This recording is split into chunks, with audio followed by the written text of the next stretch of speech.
Me desperté con la boca seca y la sensación de que la habitación me miraba desde un ángulo equivocado. La luz de la mañana se filtraba por la rendija de la cortina y el reloj de la mesita marcaba las 10. Me incorporé despacio, pensando en lo absurdo de perder una clase por haber dormido de más, pero algo en el reflejo del marco de la puerta me detuvo como si un músculo se hubiera quedado rígido. Al principio no supe ponerle nombre. Era mi cabeza y no lo era. La piel tenía la calidez de una foto antigua, un tono grisáceo manchado, como si alguien hubiera esparcido ceniza en mi cara y la humedad la hubiera pegado en manchas. Los huesos de las mejillas se marcaban como bordes de papel doblado. La frente estaba marcada por líneas oscuras que no pertenecían al cansancio sino a un desgaste más profundo. Mis ojos, no había ojos, solo dos cavidades hondas, negras, como ventanas tapiadas por dentro. Si acercabas la cara demasiado, parecías mirar dentro de un pozo donde no hay fondo. La nariz no era una nariz, sino un hundimiento que sugería el gesto de una respiración antigua. Los labios estaban resecos, partidos, y de la comisura izquierda colgaba un hilo oscuro que, al gesto, parecía una sombra petrificada de sangre. Había pequeños cortes, como si alguien hubiese rascado la superficie con las uñas. No era pintura. No era maquillaje barato.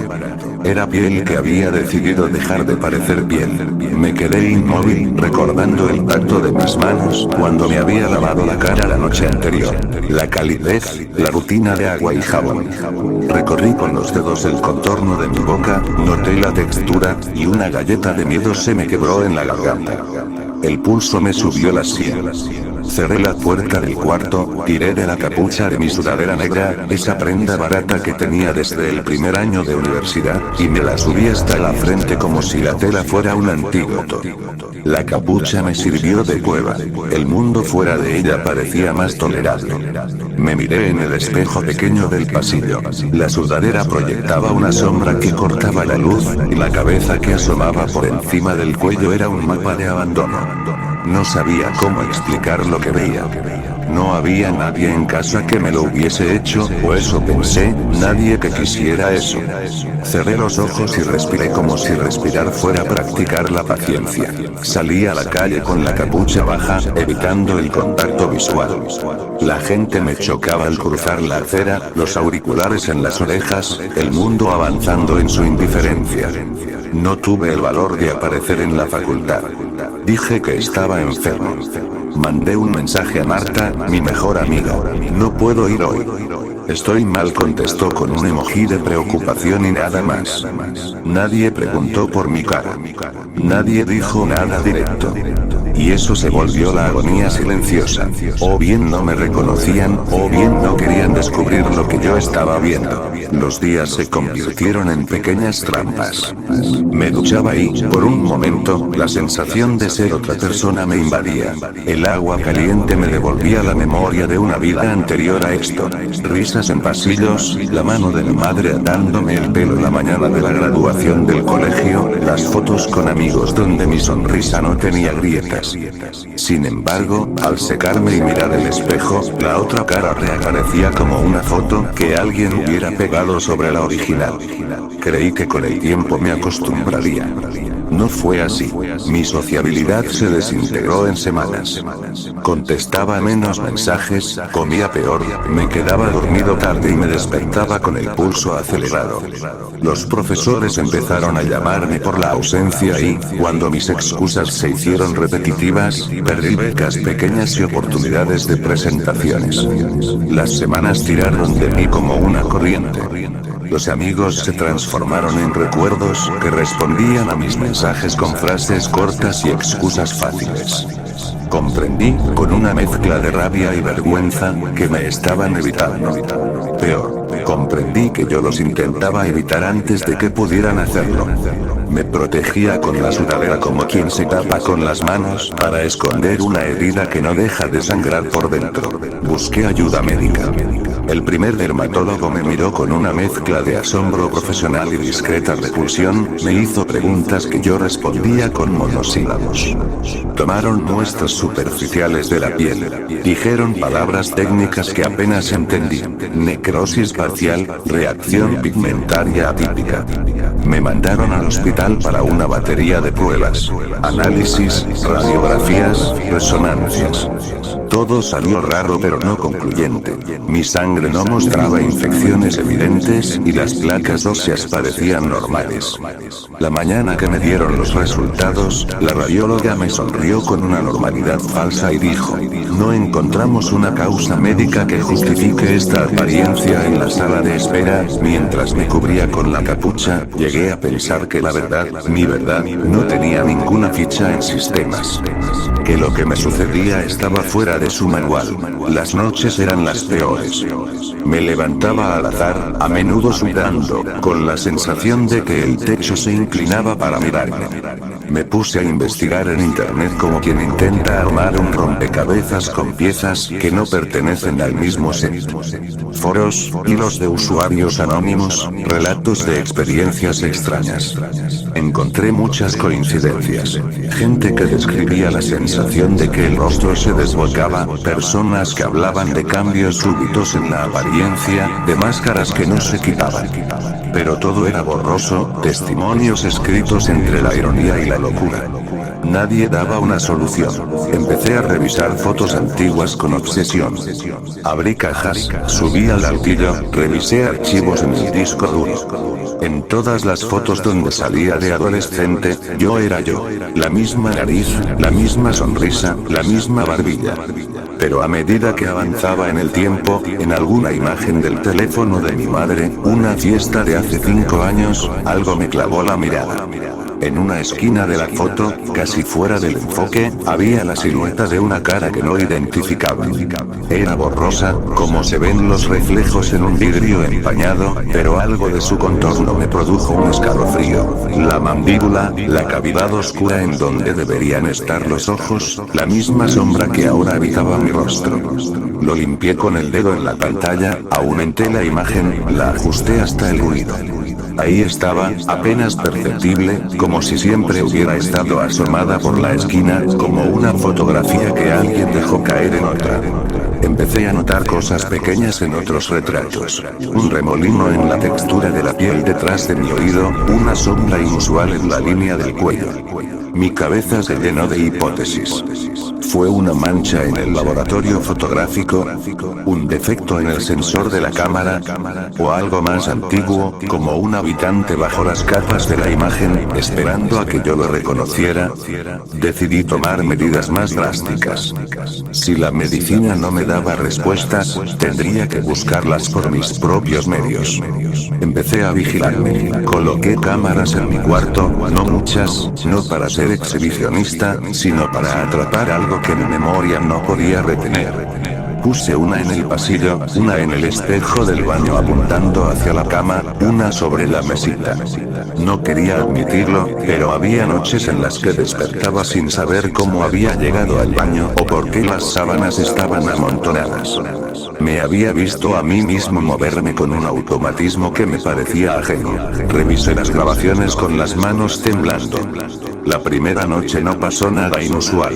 Me levanté de madrugada, me senté en la cama, me quedé inmóvil. En la segunda, a las 3 de la mañana, me veo sentado, la capucha baja, respirando. A las 3:17 me levanto, camino hacia el baño y vuelvo. Parece sueño. A las 3:33, la imagen del espejo del baño se distorsiona por un instante, como si la cámara hubiera parpadeado. En la magnificación se aprecia algo. Una figura más detrás de la figura que soy yo, pero no es un doble exacto. Es un contorno que se pega al espejo como un residuo. Mi corazón dio un vuelco. No me lo creí y vi otra vez, y otra. Fue la tercera semana, una madrugada en la que la lluvia tamborileaba con fuerza en el techo, que encontré la secuencia que cambió todo. La cámara del pasillo registró algo que me erizó la piel hasta el hueso.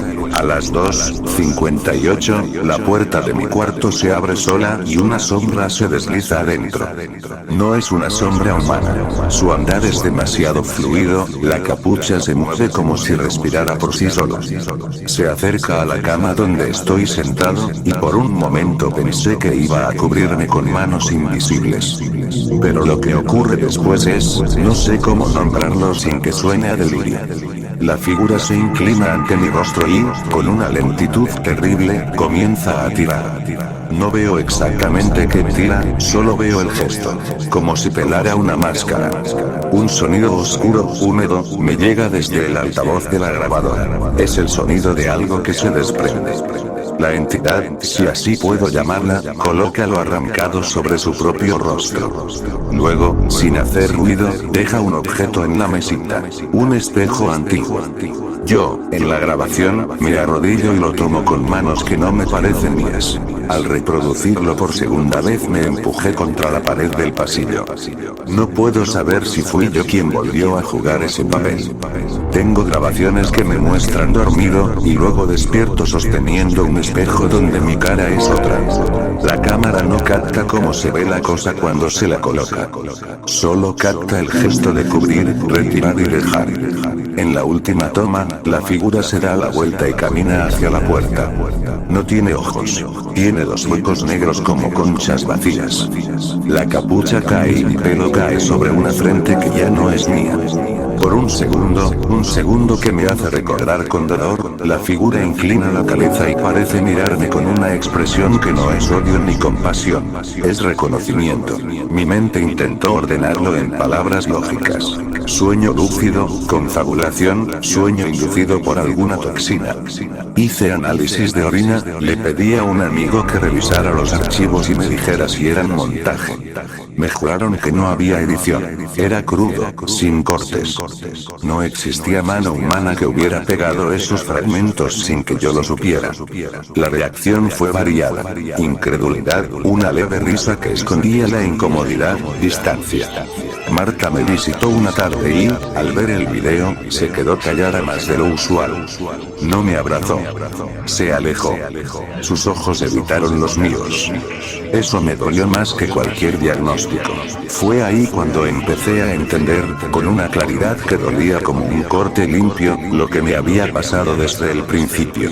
No fui víctima de un accidente fortuito. Algo en mí, algo paralelo a mi carne, había decidido ocupar. No sé si decidir es la palabra correcta. Era como si hubiese dos capas en mi ser. La capa social, ordenada, con su rutina y sus fotos. Y una capa subterránea, más antigua, hecha de huecos y antirrisa, que había estado esperando. Cuando desperté la mañana en que todo cambió, una de esas capas se había hecho visible. La idea me volvió a la infancia. Recordé una vieja historia que contaba mi abuelo con voz baja. En mi pueblo, los rostros andan, decía. Yo, adolescente incrédulo, me reía de eso. No imaginé que al crecer la frase se volvería una explicación posible. ¿Y si los rostros fueran como ropa que se presta, que se cambia, que se roba? ¿Y si alguien, alguna vez, necesitó vestirse con lo que yo llamo normal y me dejó esto como un envoltorio ya usado? La paranoia me empujó a hacer lo impensable. Rastrear fotografías no mías, fotos de otras personas con rostros inexplicables. Creé una carpeta en mi escritorio con cientos de imágenes. Rostros torcidos, sonrisas que no encajaban, sombras mimetizadas en retratos de familia. Había un patrón tenue. En la periferia de muchas imágenes, casi como un reflejo defectuoso, aparecía el mismo contorno de hoy. No era exclusivo de mí. Llegó el día en que decidí seguir las huellas que esas fotos insinuaban. Una dirección, escrita en el reverso de una Polaroid anónima que encontré en un mercadillo en línea, me llevó a una casa vieja en las afueras. El lugar olía a madera húmeda y libros viejos. El encargado me miró con ojos tristes y no preguntó por qué quería entrar. Me dejó subir a una buhardilla donde encontré una caja de cartón. Dentro había polaroids, rostros, cuerpos, todas las edades. Y en el centro, una hoja doblada. Decía solo esto: cuando te quites la máscara, acuérdate de mirar detrás de la puerta. Las fotografías eran aterradoras por su normalidad intrusiva. Parecían hechas por alguien que no pretendía asustar. Una familia en Navidad, un niño en una piscina, un retrato de graduación. Y en cada una, muchos de los retratos tenían en la esquina una huella de sombra, un rostro que miraba hacia el borde, como si fuera la parte que no quería salir a la luz. Mi nombre aparecía en una de las fotos, escrito a pluma en el borde blanco. Tu cumpleaños, 2017. La mano que escribió era temblorosa, y debajo alguien había añadido con tinta más fuerte: la capa fue solo prestada. Comprendí entonces algo que me revolvió por completo. No era el único con esa capa adherida. Había una red de rostros que iban y venían. Y, lo más terrible, que la normalidad que yo creía eterna podía ser un préstamo, una máscara que uno se ponía para salir al mundo mientras algo más esperaba en la oscuridad a ser nombrado. Me senté en el polvo de la buhardilla y sentí que el aire había perdido su compasión. Decidí que si esto tenía sentido, debía hacer una cosa: recuperar lo que fuera que ese otro yo, o esa otra cosa, había tomado de mí. Fuera lo que fuera, necesitaba su nombre. La hoja con frases enigmáticas tenía otra nota doblada, pequeña, casi una roma: si quieres tu rostro, mira atrás del espejo. Volví a mi casa como poseído. Rompí la carcasa del espejo. Detrás, pegado al contramarco, había una fotografía nuestra. Yo de niño jugando con una pelota, y, al fondo, el contorno de algo que ahora reconocía como la misma sombra siniestra. Al abrir las páginas del álbum fui encontrando más cosas: recortes, cartas sin remitente, un nombre repetido en tinta ligera una y otra vez. Era el mío y no lo era.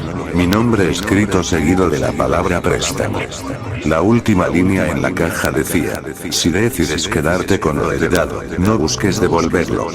Nadie nos devuelve lo que fuimos capaces de prestar. Comprendí, con un frío que me atravesó, que podría haber una forma de devolver la normalidad, recuperarla en su totalidad, pero que para ello tendría que negarme a la comprensión humana, renunciar a que me reconozcan de la misma manera. Podía vivir con la máscara ajena y ser un huésped, o intentar arrancarla y quedar con el otro rostro para siempre. ¿Qué clase de elección es esa? Decidí ir hasta el final. Fui al hospital, pedí una intervención estética que, según un especialista confundido, reconstruyera el yo alcanzable. Lo hice por necesidad y por desesperación. En la clínica, con la anestesia corriendo por mis venas, tuve una claridad. Quizá la solución no era quitar, sino mirar. Al despertar, encontré encima de la almohada una nota, escrita con la misma letra que la de la buhardilla: algunas caras no quieren ser rescatadas. Otras necesitan ser enviadas de regreso. Miré la cicatriz fresca y el vendaje. Sentí que algo se movía debajo, como si fuera un animal pequeño buscando la luz. Esa noche, antes de dormir, tomé la vieja sudadera negra y la prendí como siempre. No por moda, no por calor, sino por la necesidad ancestral de quien cubre una vergüenza con tela. Me miré por última vez en el espejo. Vi mi contorno. No vi dos cosas al mismo tiempo. Vi una: la mueca, la cavidad, la sombra que ya no era un accidente sino una presencia. Y entendí, con una claridad que me dejó sin aliento, la única verdad que había estado navegando por las fisuras. El rostro que ahora me habitaba no era una herida impuesta.